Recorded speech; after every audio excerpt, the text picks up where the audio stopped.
بسم اللہ الرحمن الرحیم۔ السلام علیکم ورحمۃ اللہ وبرکاتہ۔ نحمدہ ونصلی علی رسولہ الکریم، اما بعد۔ رسول اللہ صلی اللہ علیہ وآلہ وسلم نے شادی سے پہلے منگیتر کو دیکھنے کا حکم کیوں دیا؟ محترم ناظرین، رسول اللہ صلی اللہ علیہ وآلہ وسلم نے فرمایا کہ زیادہ بچے جننے والی اور ٹوٹ کے محبت کرنے والی عورت سے نکاح کرو۔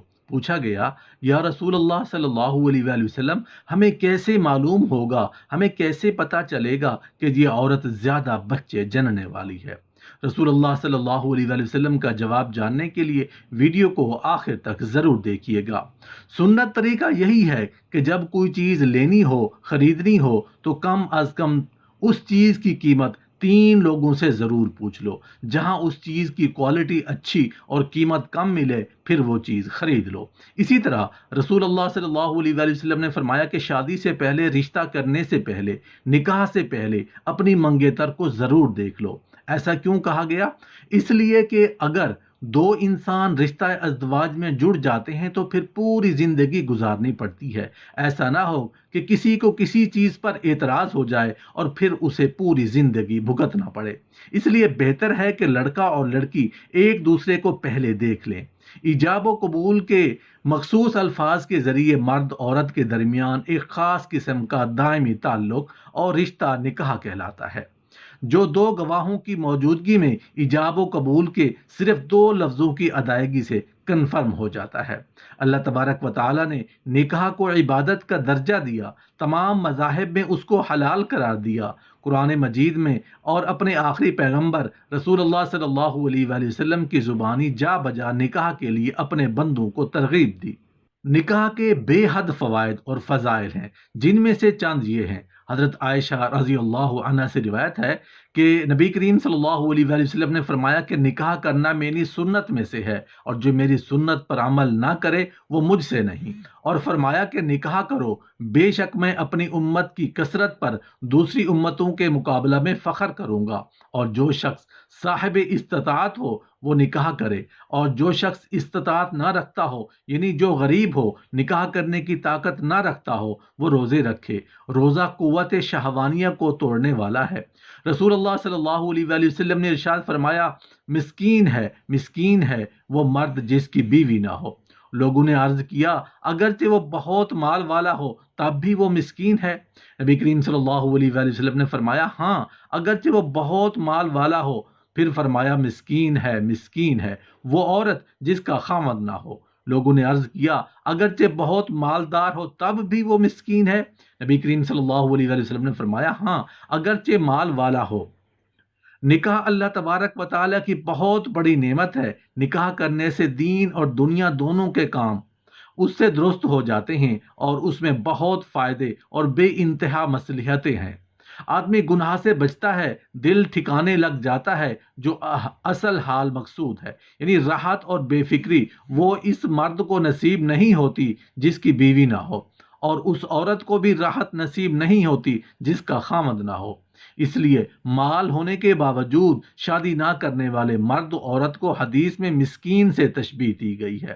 نبی کریم صلی اللہ علیہ وآلہ وسلم نے ارشاد فرمایا کہ 4 چیزوں انبیاء کی سنت میں سے ہیں: حیا، خوشبو، مسواک اور نکاح۔ نکاح کرنا بھی انبیاء کی سنت میں سے ہے۔ حضرت عبداللہ بن عمر رضی اللہ عنہ سے روایت ہے کہ نبی کریم صلی اللہ علیہ وآلہ وسلم نے فرمایا کہ دنیا میں کام آنے والی چیز یہ کہ دنیا کی چیزوں میں سے نیک عورت سے افضل کوئی سامان نہیں۔ محترم ناظرین، عام طور پر یہ نکاح سے پہلے منگنی کی جاتی ہے۔ شریعت میں منگنی شادی کے پیغام کو کہتے ہیں کہ مرد عورت سے شادی کرنے کا پیغام دے، اور اہل علم کے ہاں شادی کرنے والے کے لیے منگنی کا کرنا مشروع ہے۔ نبی کریم صلی اللہ علیہ وآلہ وسلم سے بھی ثابت ہے کہ انہوں نے حضرت عائشہ رضی اللہ عنہا کو شادی کا پیغام دیا تھا اور ان سے منگنی کی تھی۔ آج کل کے دور میں بھی دیکھا جاتا ہے کہ جب بھی 2 فریق یا 2 ادارہ یا 2 محکمہ میں معاہدہ ہوتا ہے تو آپس میں ملاقات کرتے ہیں۔ منگنی کی رسم بھی صدیوں سے ہے، تاہم شکل مختلف رہی ہوگی۔ ان کی حکمت ایک دوسرے کے قاعدے سے جان لینا ہے۔ اس کا فائدہ یہ ہے کہ جان بنی کو قریب سے دیکھ کر شادی کا معاملہ طے کرنے یا انکار کرنے میں آسانی پیدا ہو جاتی ہے۔